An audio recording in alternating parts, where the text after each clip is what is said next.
नमस्कार। आज हम एक अहम, काफ़ी गहरे और सोचने पर मजबूर करने वाले विचार पर बात करने वाले हैं। ये हमें मिले स्रोतों से ही निकला है। समय जहाँ जहाँ बढ़ता है। अब सुनने में ये एक साधारण सी लाइन लग सकती है ना, पर इसके पीछे के मायने बहुत गहरे हैं। मतलब दार्शनिक भी, ऐतिहासिक भी, और हाँ, हमारे अपने जीवन से जुड़े हुए भी। हमारे पास जो जानकारी है वो समय की इस चाल को तीन अलग अलग नजरियों से देखती है। एक तो है इसका सांस्कृतिक या दार्शनिक पहलू, मतलब समय समाज और सोच को कैसे बदलता है। दूसरा है ऐतिहासिक नजरिया, समय के साथ सभ्यताएं और युग कैसे बदलते हैं। और तीसरा, वो हमारे व्यक्तिगत जीवन पर कैसे असर डालता है। हम इंसान समय के साथ कैसे बदलते हैं, कैसे विकसित होते हैं। तो चलिए आज इस विचार की परतें खोलते हैं, समझने की कोशिश करते हैं कि ये जो समय का आगे बढ़ना है, इसका असल मतलब क्या है।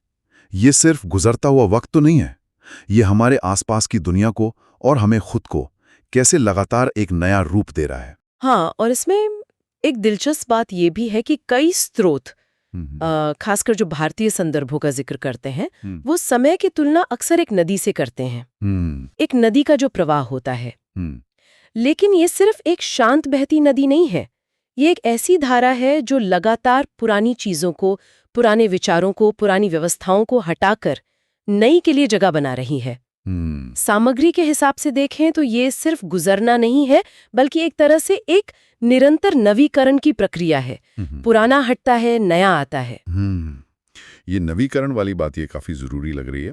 तो पहला पॉइंट इसी दार्शनिक या सांस्कृतिक लेवल पर है। स्रोत कहते हैं कि जहां समय आगे बढ़ेगा वहां स्थिरता वो मुमकिन नहीं है। बदलावी नियम है। समाज, मान्यताएं, कला, विज्ञान सब कुछ बदलता है। पर क्या स्रोत ये भी बताते हैं कि ये बदलाव होता कैसा है? मतलब क्या ये हमेशा अच्छा ही होता है, प्रगति ही होती है? ये बहुत अच्छा सवाल है। देखिए, स्रोतों के मुताबिक ये बदलाव हमेशा एक सीधी लाइन में बेहतर की तरफ नहीं जाता, जैसा हम कई बार सोच लेते हैं। समय का जो बहाव है वो उथल-पुथल भी लाता है। हाँ, नई तकनीकें आती हैं, नई सोच पैदा होती है, पर साथ ही पुरानी चीजें टूटती भी हैं। उससे संघर्ष भी होता है, चुनौतियां भी आती हैं। जो भारतीय साहित्य का जिक्र है, उसमें कालचक्र की बात भी मिलती है। मतलब समय सिर्फ आगे नहीं बढ़ता, वो चक्र में भी घूमता है, जिसमें उठना और गिरना दोनों शामिल है। तो ये जो नवीनीकरण है, ये बनने और बिगड़ने दोनों तरीकों से हो सकता है। अच्छा, यानी ये एक जटिल प्रक्रिया है, सिर्फ पॉजिटिव डेवलपमेंट नहीं। और ये सिर्फ बाहरी दुनिया जैसे शहर या तकनीक यहीं तक नहीं है। स्रोत तो ये भी कह रहे हैं कि ये हमारे सोचने के तरीके, हमारे मूल्यों तक को बदल देता है। बिल्कुल। सामग्री इस बात पर काफी जोर देती है कि समय का सबसे गहरा असर शायद हमारे सोचने और हमारे नैतिक ढांचे पर पड़ता है। जो चीजें एक पीढ़ी के लिए पत्थर की लकीर थीं, हो सकता है अगली पीढ़ी उन पर सवाल उठाए। सामाजिक मान्यताएं, नैतिक नियम, यहाँ तक कि क्या सुंदर है, क्या नहीं, ये सब समय के साथ बदल जाता है। स्रोत इसे एक तरह की सांस्कृतिक गतिशीलता कहते हैं। अगर ये ना हो तो समाज शायद जड़ हो जाएगा। उसमें नई परिस्थितियों के हिसाब से ढलने की ताकत खत्म हो जाएगी। तो एक तरह से समय का ये बहाव संस्कृति को जीवित रखता है, उसे रेलेवेंट बनाए रखता है, भले ही इस चक्कर में कुछ पुरानी चीजें पीछे छूट जाएं। ये ठहराव के उलट है, जो शायद मौत का संकेत है। हाँ, कुछ हद तक ऐसा कह सकती हैं। स्रोत इशारा करते हैं कि जो समाज या संस्कृति बदलाव को अपनाने में लचीले होते हैं, वो ज्यादा टिक पाते हैं। लेकिन साथ ही एक टेंशन का भी जिक्र है, बदलाव की जरूरत और परंपरा को बचाने की इच्छा। इन दोनों के बीच एक खिंचाव हमेशा रहता है। ये द्वंद्व भी समाज का एक हिस्सा है। अब जरा इतिहास के बड़े कैनवस पर आते हैं। यहां चीजें और भी साफ दिखती हैं, बड़े स्केल पर। स्रोत बताते हैं कि समय का बढ़ना सिर्फ कैलेंडर बदलना नहीं है, ये इतिहास के पूरे पूरे युगों का बदलना है। साम्राज्यों का बनना और मिटना, क्रांतियां, बड़े युद्ध, ये सब समय के आगे बढ़ने के निशान हैं। सामग्री में कुछ ठोस उदाहरण भी हैं, जैसे औद्योगिक क्रांति। स्रोत बताते हैं कि इसने सिर्फ बनाने का तरीका नहीं बदला, इसने समाज की पूरी बनावट, परिवार का मतलब, शहर गांव के रिश्ते, सब कुछ बदल दिया। या फिर सोचिए 20वीं सदी के स्वतंत्रता संग्राम, उन्होंने तो दुनिया का नक्शा ही बदल दिया। और आज आज हम जिस डिजिटल क्रांति के बीच में हैं, इसके असर तो शायद अभी पूरी तरह सामने आने बाकी हैं।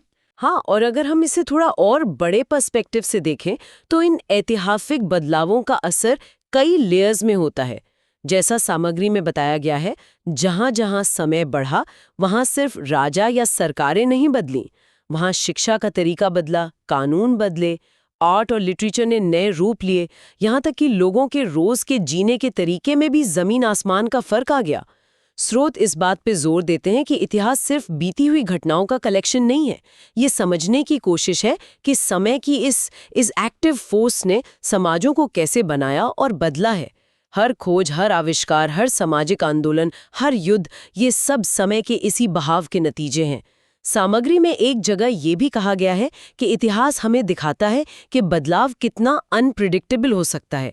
कभी-कभी एक छोटी सी घटना भी बड़े बदलाव की शुरुआत कर सकती है। ये दिलचस्प है कि बदलाव अक्सर इतने धीरे होते हैं कि हम उन्हें महसूस ही नहीं कर पाते। जैसे हम रोज शीशा देखें तो फर्क नहीं पता चलता, पर 10 साल पुरानी फोटो देखें तो एकदम साफ दिखता है। शायद समाज और इतिहास के साथ भी कुछ ऐसा ही है। आपने बहुत सही मिसाल दी। स्रोत भी इसी धीमी पर लगातार चलने वाली प्रक्रिया का जिक्र करते हैं। कई बार बड़े बदलाव दशकों या सदियों में होते हैं। एक पीढ़ी शायद उसकी शुरुआत देखती है और कई पीढ़ियों बाद उसका पूरा असर दिखता है। लेकिन जब हम लंबे टाइम फ्रेम पर देखते हैं, 100 साल, 500 साल, 1000 साल, तो ये साफ हो जाता है कि कुछ भी परमानेंट नहीं है। समय हर चीज को बदल देता है। और क्या स्रोत इस बारे में कुछ कहते हैं कि इन ऐतिहासिक बदलावों की दिशा क्या होती है? कोई पैटर्न है या सब बस रैंडम है? स्रोतों में इस पर अलग अलग विचार है। कुछ सामग्री एक तरह के एवोल्यूशनरी व्यू की तरफ इशारा करती है, जहां समय के साथ चीजें ज्यादा कॉम्प्लेक्स और ऑर्गेनाइज्ड होती जाती हैं। वहीं कुछ दूसरे स्रोत इतिहास में साइकिल्स, अचानक होने वाली घटनाओं और इंसानी फैसलों के रोल पर ज्यादा जोर देते हैं। वो दिखाते हैं कि भविष्य हमेशा खुला होता है, किसी तय रास्ते पर नहीं चलता। शायद सच्चाई इन दोनों के बीच कहीं है। कुछ लंबे ट्रेंड्स होते हैं, लेकिन अचानक होने वाली घटनाएं और इंसानी दखल भी इतिहास का रुख मोड़ सकते हैं। चलिए, अब इस बड़े ऐतिहासिक दायरे से निकलकर थोड़ा व्यक्तिगत स्तर पर आते हैं। क्योंकि समय का ये बहाव हम में से हर एक को हर पल छू रहा है।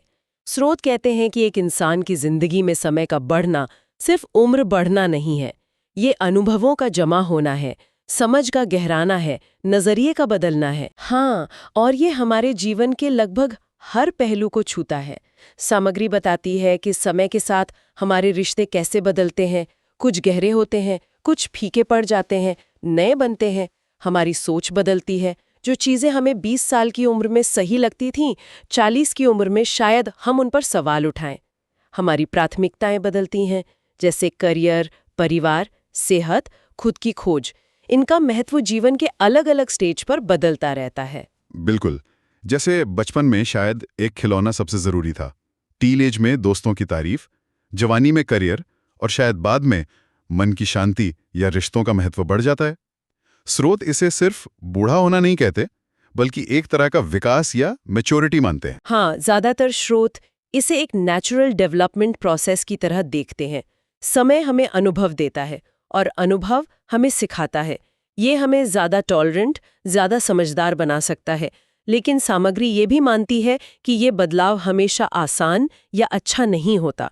इसमें खोने का एहसास भी शामिल हो सकता है, जैसे जवानी की एनर्जी का जाना या किसी अपने का दूर होना। समय हमें देता भी है और हमसे लेता भी है। और वो जो मूल पंक्ति थी, समय जहां जहां बढ़ता है, क्या स्रोत इसके पीछे के मतलब या मकसद के बारे में भी कुछ अंदाजा लगाते हैं? जैसे ये क्यों कही गई होगी किसी खास कॉन्टेक्स्ट में? श्रोता इस पर कुछ अंदाजे लगाते हैं। एक पॉसिबिलिटी ये है कि ये लाइन किसी मोटिवेशनल स्पीच या कविता का